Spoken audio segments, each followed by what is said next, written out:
The morning sun cast long shadows across Fort Henderson's training grounds as Captain Rebecca, Hound, Holloway walked the perimeter fence. At 42, she'd spent 20 years in the Army, 15 of them as a drill instructor. Now she was being put out to pasture, assigned to maintain the very grounds where she'd once turned green recruits into soldiers. The demotion stung worse than any physical wound. "Morning, ma'am," called out Tom Carver, the old groundskeeper who'd been at Fort Henderson longer than anyone could remember. He was pushing 70, with weathered hands and kind eyes that had seen generations of soldiers come and go. "Coffee's fresh in the shed if you want some." Rebecca nodded, managing a tight smile. Tom was one of the few people who still treated her with respect. "Thanks, Tom, I'll take you up on that." They sat on old wooden crates behind the equipment shed, watching the current drill instructor put a platoon through their paces. Lieutenant Derek Mason was young, loud, and popular with the brass. He was also the nephew of General Morrison, which explained a lot. "He's pushing them too hard," Tom observed quietly. "Third day in a row without proper recovery time. Those kids are going to break." Rebecca had noticed the same thing. "Not my call anymore, Tom." "Should be, though." Tom sipped his coffee. "You know these grounds better than anyone. You know what works and what doesn't. That boy out there, he's all show and no substance." Rebecca watched as Mason screamed at a young private who'd stumbled during burpees. The private was swaying on her feet, clearly exhausted beyond reason. "I tried to tell him yesterday," Rebecca said. "He laughed in my face, called me the groundskeeper right in front of the recruits, said maybe I should stick to mowing lawns and leave the real training to real soldiers." Tom shook his head. "Pride comes before a fall, mark my words." "Maybe, but his uncle's a general, and I'm just the washed-up captain who got put out to pasture after." She trailed off, not wanting to finish the sentence. Tom knew the story anyway. Everyone did. 6 months ago, Rebecca had reported safety violations during a training exercise. The equipment was faulty, the weather conditions dangerous. She'd been overruled by her commanding officer at the time, who wanted to impress some visiting brass. The exercise went forward. 3 soldiers were injured, 1 nearly died. Rebecca had been vindicated by the investigation, but the damage was done. The Army had a way of dealing with people who made waves, even when they were right. They didn't fire you. They just made your life miserable until you quit or took whatever dead-end assignment they offered. Hence groundskeeper duty. "You're not washed up," Tom said firmly. "You're the best trainer this fort has ever seen. I've watched you turn scared kids into confident soldiers for over a decade. That doesn't disappear just because some desk jockey decided to punish you for doing the right thing." Rebecca appreciated the sentiment, but it didn't change reality. She stood, draining her coffee. "I should get back to work. Those sprinklers on the south field aren't going to fix themselves." "Before you go," Tom said, reaching into his pocket. He pulled out a worn notebook, the kind with a black cover and water-stained pages. "I've been keeping notes for 40 years. Every training cycle, every mistake I've seen, every lesson learned. Weather patterns, soil conditions, how the grounds affect training, which areas are dangerous when evacuation routes most people don't know about. Everything." He held it out to her. "I'm retiring next month, going to live with my daughter in Florida. I want you to have this." Rebecca took the notebook, surprised by its weight. "Tom, I don't know what to say." "Don't say anything. Just promise me you'll keep watching out for those kids, even if you're doing it from the sidelines. And when the time comes when someone needs this information, you'll have it." "When the time comes." Tom's expression was serious. "Rebecca, I've been around long enough to know how these things work.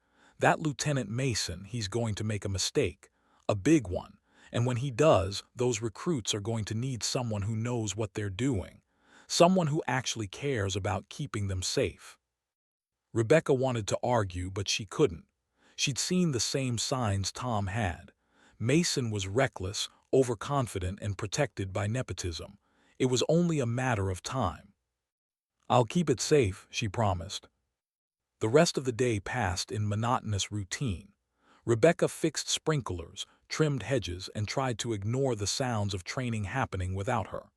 She'd been Hound for so long, the nickname a badge of honor earned through relentless dedication to her trainees. Now she was just the groundskeeper, invisible and dismissed. That evening, as she was loading equipment into the maintenance shed, Lieutenant Mason approached with two of his cronies. They were laughing about something, their voices carrying across the quiet grounds. "Well, well," Mason said, his smile sharp and cruel. "If it isn't the mighty Hound brought low, how's the grass growing, Captain? Get all the dandelions." His friend snickered. Rebecca kept loading equipment, refusing to give him the satisfaction of a reaction. "I'm talking to you," Mason said, his voice hardening. "Or did they demote your manners along with your rank?" Rebecca straightened slowly, meeting his eyes. "The grass is fine, Lieutenant. How's the training going? I noticed Private Chin was limping pretty badly after this morning's run." Mason's face flushed. "My training methods are none of your concern. You're just here to keep the grounds pretty. Speaking of which, there's some trash by the obstacle course. Better get on that." "Lieutenant Mason," Rebecca said calmly, "those recruits have been running hard drills for 3 days straight without adequate recovery. If you keep pushing them like this, someone's going to get seriously hurt." "Is that so?" Mason stepped closer, invading her space. "Let me tell you something, groundskeeper. I don't take advice from has-beens who couldn't cut it anymore. My uncle might have let you stay on out of pity, but don't think for a second that gives you the right to question my methods. I'm the drill instructor now. Me, not you." Rebecca held her ground. "I'm not questioning your authority, Lieutenant. I'm expressing concern for the welfare of the recruits." "Concern noted and dismissed," Mason said. "Now, unless you want to find yourself cleaning latrines instead of mowing lawns, I suggest you remember your place." He turned to leave, then paused. "Oh, and Hound. That nickname doesn't suit you anymore. You're more like an old dog that can't hunt. Maybe it's time to put you out of your misery." His friends laughed as they walked away, their voices echoing in the twilight. Rebecca stood alone in the gathering darkness, Tom's notebook heavy in her back pocket. She thought about 20 years of service, of soldiers she'd trained who'd gone on to do great things, of the respect she'd once commanded. All of it reduced to this: a joke, a has-been, something to be mocked and dismissed. But beneath the hurt and anger, something else stirred. Tom had been right about one thing. Mason was going to make a mistake, and when he did, Rebecca was going to be ready. She just didn't know yet how big that mistake would be, or how much it would cost. 3 weeks passed. Rebecca fell into a rhythm of maintenance and quiet observation. She learned the schedule of every training unit, every drill, every exercise. She kept Tom's notebook with her always, adding her own observations, cross-referencing his 40 years of knowledge with her own 20 years of experience. And she watched Lieutenant Mason run his recruits into the ground. Private First Class Sarah Chen was limping worse now. Private Marcus Webb had developed a stress fracture, but was afraid to report it because Mason had made it clear that injuries were signs of weakness. Corporal James Rodriguez was running on 3 hours of sleep a night because Mason scheduled surprise inspections at random hours, claiming it built mental toughness. Rebecca documented everything in Tom's notebook: dates, times, specific violations of training protocols. She wasn't sure what she'd do with the information, but she kept it anyway. On a Tuesday morning in late September, everything changed. Rebecca was checking the irrigation system on the north field when she heard raised voices. She looked up to see Mason arguing with Captain Linda Park, the base medical officer. "Those recruits need rest," Park was saying, her voice tight with frustration. "I've got 3 of them in my office right now with heat exhaustion, and 2 more with injuries they've been hiding because they're afraid of you." "They're soldiers," Mason shot back. "They need to be tough." "They're human beings," Park countered. "And if you don't start following proper training protocols, I'm going to General Morrison myself." Mason laughed. "Good luck with that. My uncle knows exactly how I run things. He approves. Says the army's gone soft, needs trainers like me to toughen it back up." Park stared at him for a long moment, then turned and walked away, her shoulders rigid with anger. Mason noticed Rebecca watching. "What are you looking at, groundskeeper?" "Nothing, sir," Rebecca said, returning to her work. But that afternoon, Captain Park found Rebecca in the equipment shed. "I need your help," Park said without preamble. "I know what happened to you. I know you got pushed out for doing the right thing, but those recruits out there, they're breaking. Literally. And I can't get anyone to listen." Rebecca set down the wrench she'd been holding. "What do you want me to do?" "Talk to them. The recruits. Let them know it's okay to report injuries, that taking care of themselves isn't weakness. They remember you, Rebecca. Some of them requested Fort Henderson specifically because they'd heard about the legendary Hound. They look up to you, even if Mason doesn't." "I'm just the groundskeeper now." "You're a 20-year Army veteran and one of the best drill instructors this fort has ever seen," Park said firmly.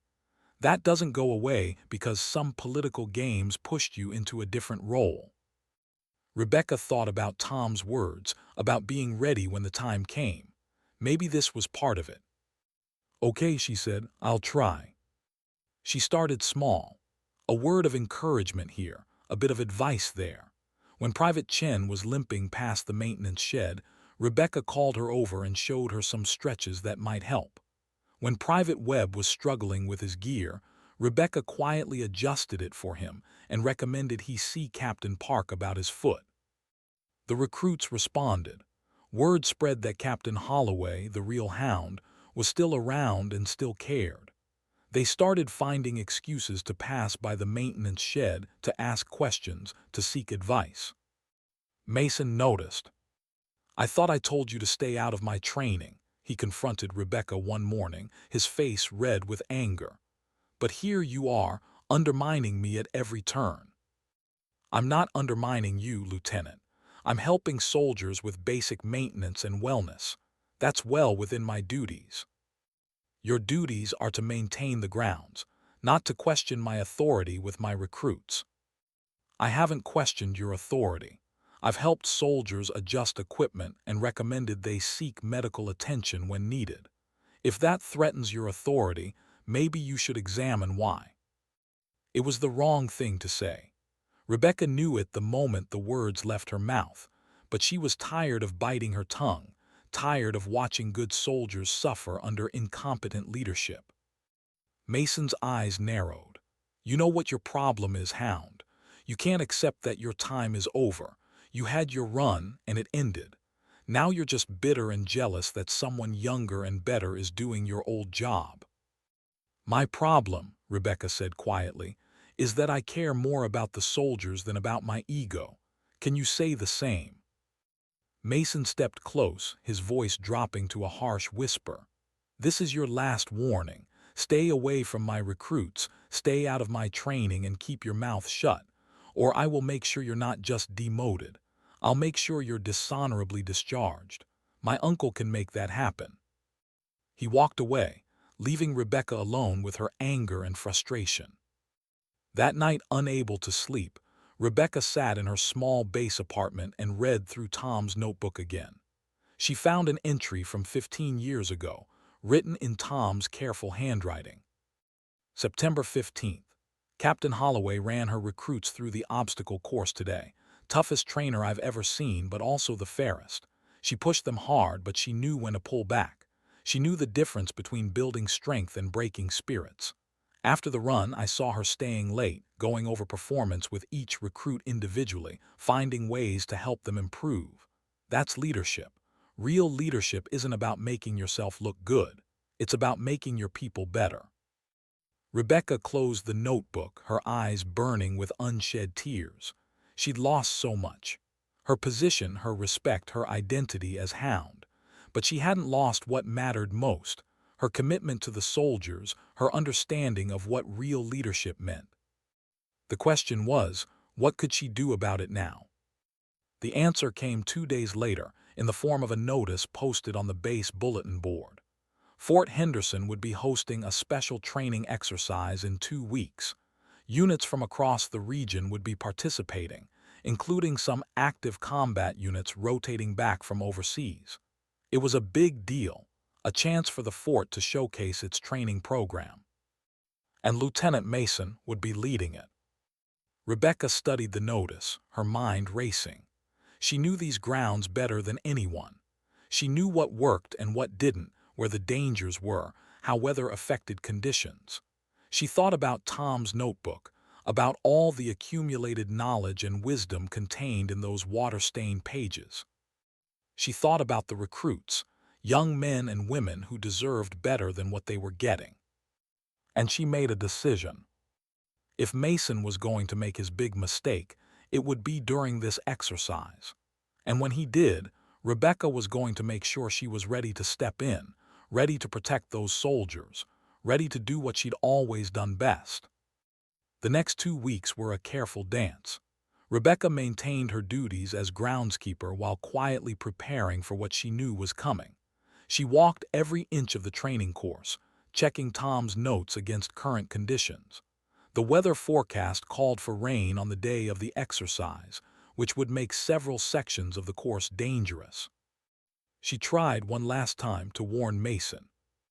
"Lieutenant," she approached him during a planning session, "I've been maintaining these grounds for months now, and before that I ran exercises here for over a decade.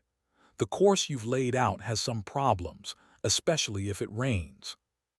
Mason didn't even look up from his clipboard. "Did I ask for your opinion, groundskeeper?" The ravine section floods in heavy rain. The rope obstacles become slippery and dangerous, and the North Woods Trail has unstable ground that turns into a mud trap. If you just consider. "I've considered it," Mason cut her off. "And I've decided you don't know what you're talking about. This course is going to show everyone what Fort Henderson training looks like under my leadership. It's going to be challenging, tough, and impressive.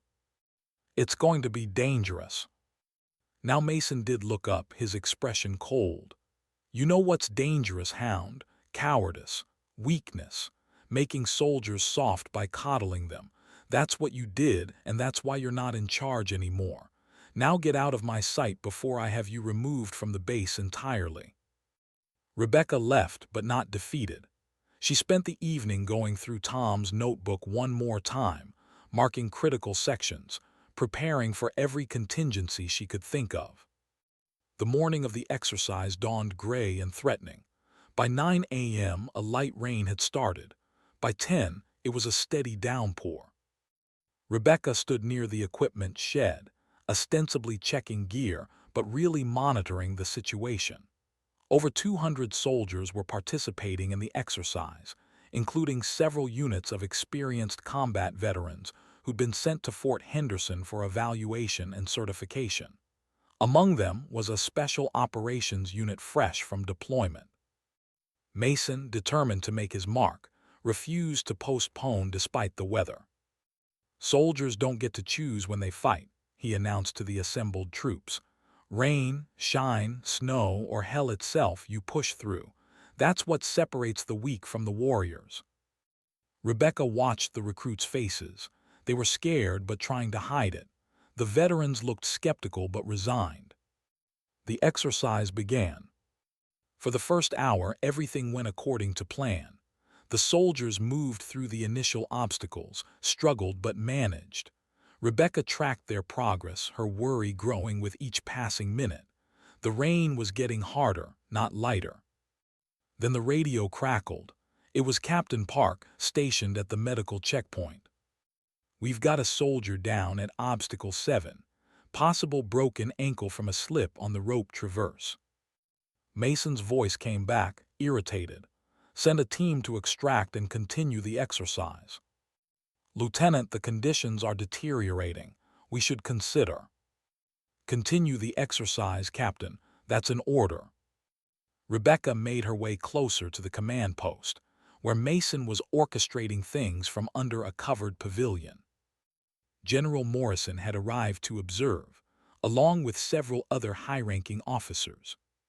"Impressive turnout, Lieutenant," the general said. "Your reports suggested you were bringing a new level of intensity to Fort Henderson's training. I'm eager to see it." Mason beamed. "Thank you, sir. These soldiers are going to show you what proper training produces." Another radio call, another injury, then another.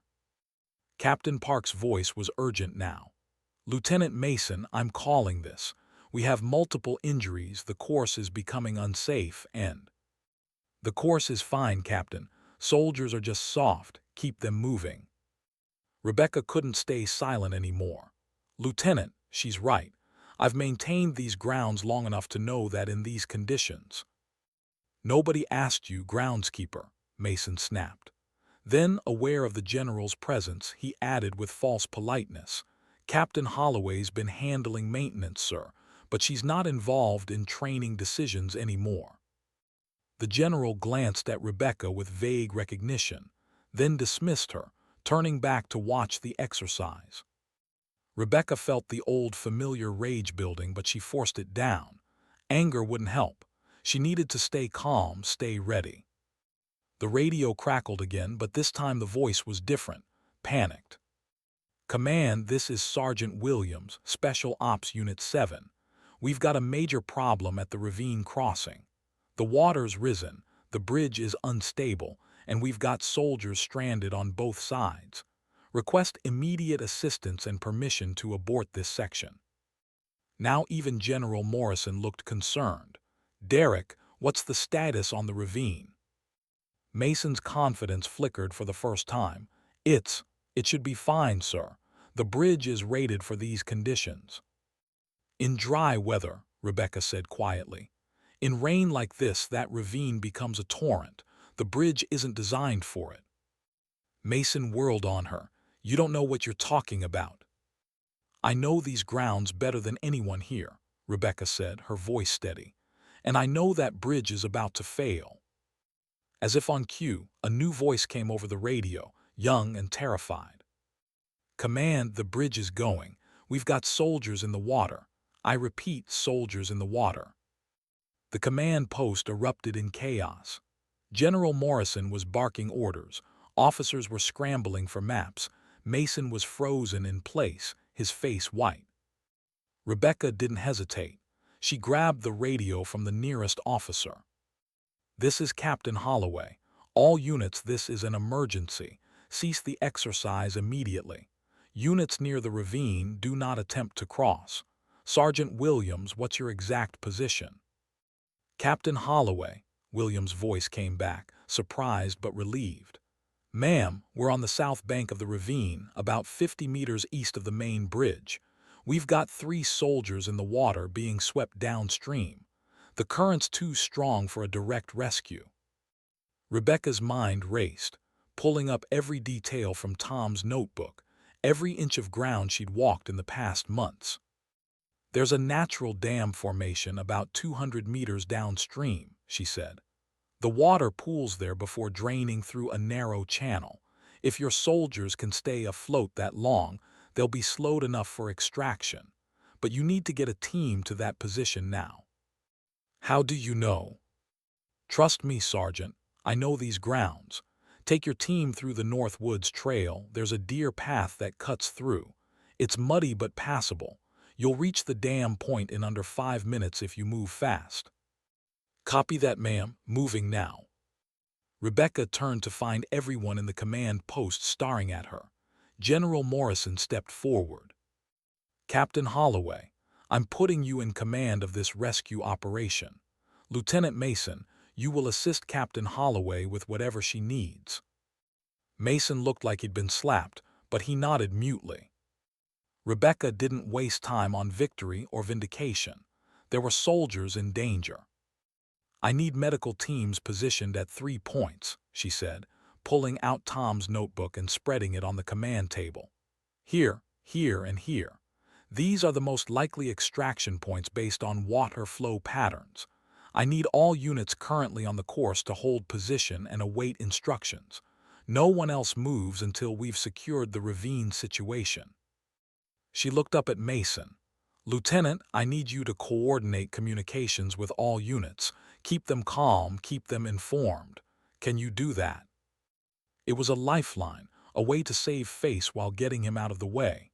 Mason grabbed it. "Yes, ma'am." For the next 20 minutes, Rebecca orchestrated the rescue with the precision and authority she'd honed over 20 years. She directed teams, anticipated problems, used her knowledge of the grounds to position resources exactly where they were needed. Sergeant Williams reported reaching the dam point. The 3 soldiers in the water were pulled to safety, cold and shaken but alive. As the last soldier was confirmed safe, a collective exhale seemed to pass through the command post. General Morrison put his hand on Rebecca's shoulder. "Outstanding work, Captain." Rebecca nodded, but her attention was already on the next problem. "Sir, we still have over 100 soldiers out on that course in dangerous conditions. We need to bring them in safely." "Agreed. Continue coordinating. You're still in command." It took another hour to safely extract all the soldiers from the course and account for everyone. Rebecca directed it all, her voice calm and confident over the radio, her commands clear and precise. When the last unit was safely back at base, Rebecca finally allowed herself to breathe. The rain had stopped by late afternoon, leaving Fort Henderson washed clean and quiet. Rebecca stood alone near the equipment shed, the adrenaline finally fatting, leaving exhaustion in its wake. She heard footsteps approaching and turned to see General Morrison, accompanied by an officer she didn't immediately recognize. The man was in his 50s, wearing the insignia of a full colonel, with an air of quiet authority. "Captain Holloway," the general said, "I'd like you to meet Colonel James Riker. He's commanding officer of the Special Operations Unit that was participating in today's exercise." The colonel stepped forward, and as he got closer, Rebecca felt a strange sense of familiarity. There was something about his eyes, the way he moved. "Captain Holloway," Colonel Riker said, then smiled. "Or should I say Hound?" Rebecca stared at him, recognition dawning slowly. "Private Riker." "It's been 15 years, ma'am. I wasn't sure you'd remember me." Memories flooded back. James Riker, a scared 18-year-old kid in her very first training class when she'd been promoted to drill instructor. He'd been skinny, uncertain, struggling with every obstacle. She'd stayed late countless nights, working with him individually, building his confidence, teaching him that strength wasn't just physical. "I remember," Rebecca said softly. "You were the kid who couldn't do a pull-up to save his life." Riker laughed. "Until you taught me that it wasn't about arm strength, it was about technique and determination. You changed my life, Hound. You taught me what it meant to be a soldier, not the yelling, not the intimidation, the real stuff. Leadership, sacrifice, looking out for your people." He turned to General Morrison. "Sir, Captain Holloway is the reason I'm standing here today. She's the reason a lot of us made it through not just training but combat. The lessons she taught, the example she set, it stuck with us. When we were in the worst situations overseas, we'd ask ourselves what Hound would do." General Morrison nodded slowly. "I'm beginning to understand that, Colonel." "With respect, sir," Riker continued, "what happened today should never have happened. I've reviewed the exercise plan and it was fundamentally flawed. The safety protocols were inadequate, the weather considerations were ignored, and when Captain Holloway tried to raise concerns, she was dismissed. 3 of my soldiers nearly died because of incompetence and arrogance." "I'm aware, Colonel. I've already begun an investigation into Lieutenant Mason's conduct." "That's a start, sir, but it's not enough." Riker looked at Rebecca. "Captain Holloway saved lives today, not just by coordinating the rescue, but by maintaining these grounds for months and learning every detail, by keeping that notebook of knowledge, by being ready when the moment came. That's what real soldiers do. They prepare, they stay sharp, They care about their people even when no one's watching. Rebecca felt her throat tighten. After months of being dismissed and mocked, having someone speak up for her like this was almost overwhelming. General Morrison was quiet for a long moment. Then he said, "Captain Holloway, walk with me." They left Riker behind and walked across the training grounds, the general's hands clasped behind his back. "I owe you an apology," he finally said. "I was briefed on your situation when I took command here 6 months ago. I was told you'd been demoted for insubordination and causing problems. I accepted that assessment without digging deeper." "Sir." "Let me finish. What I should have done was look at your record. 20 years of exemplary service, countless commendations, soldiers who went on to become some of our best operators. You didn't get demoted for insubordination. You got demoted for being right when it was inconvenient." He stopped walking and turned to face her. "I'm also complicit in what happened today. Derek Mason is my nephew. When he requested assignment here, I approved it. When he asked to lead the training program, I gave it to him. I wanted to help family, and I convinced myself he was qualified. But the truth is, I let nepotism cloud my judgment." Rebecca didn't know what to say. Generals didn't usually apologize to captains. "What happened to you was wrong," Morrison continued. "What almost happened today was a disaster, and I'm going to fix both. Effective immediately, you're reinstated as senior drill instructor. Lieutenant Mason is being reassigned, pending the results of the investigation." Rebecca felt a surge of emotion, but she kept her voice steady. "Sir, thank you, but I need to know something. If I take this position back, will I have the authority to do it right? To make decisions based on what's best for the soldiers, not what's politically convenient?" "Yes, you'll have my full support. And Captain, if I or anyone else tries to overrule you on matters of safety or training, you come directly to me. No intermediaries, no chain of command games. Your judgment on these matters is what we should have been trusting all along." Rebecca nodded, accepting. "Then I accept, sir, thank you." Morrison smiled slightly. "Don't thank me yet. You're going to have your hands full. We've got a training program to rebuild and trust to restore. But if anyone can do it, it's you."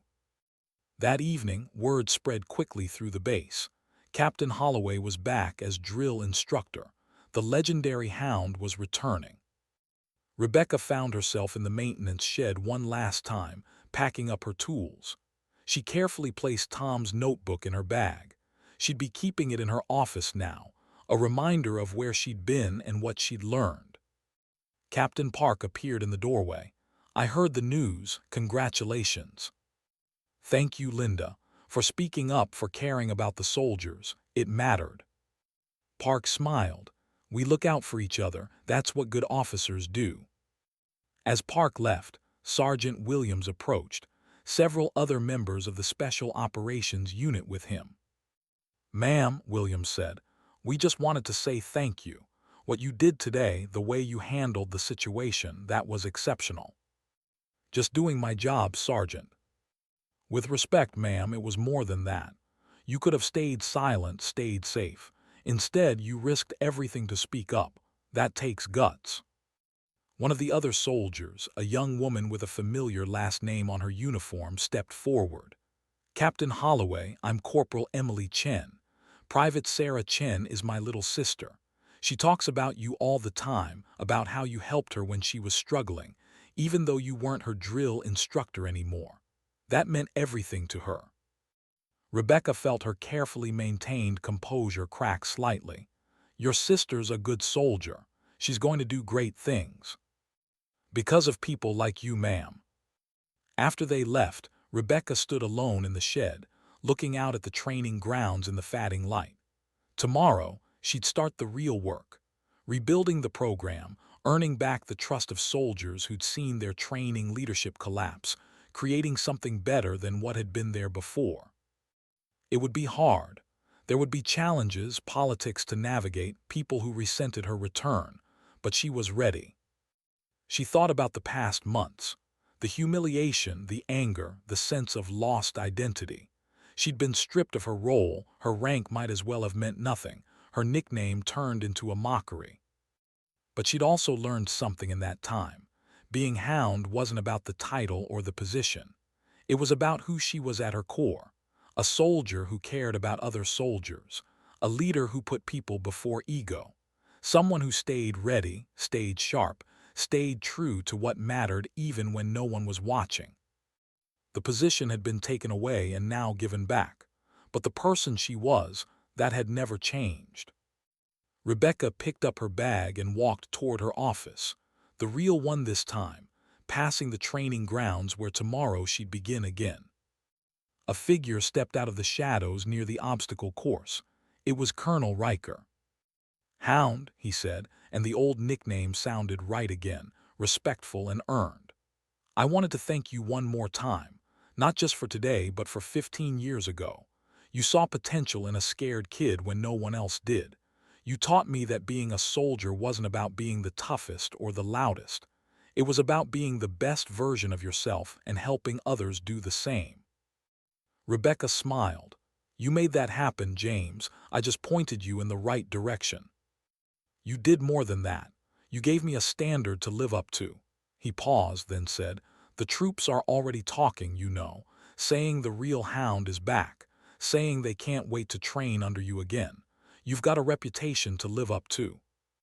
"I know I'm ready." Riker nodded and extended his hand.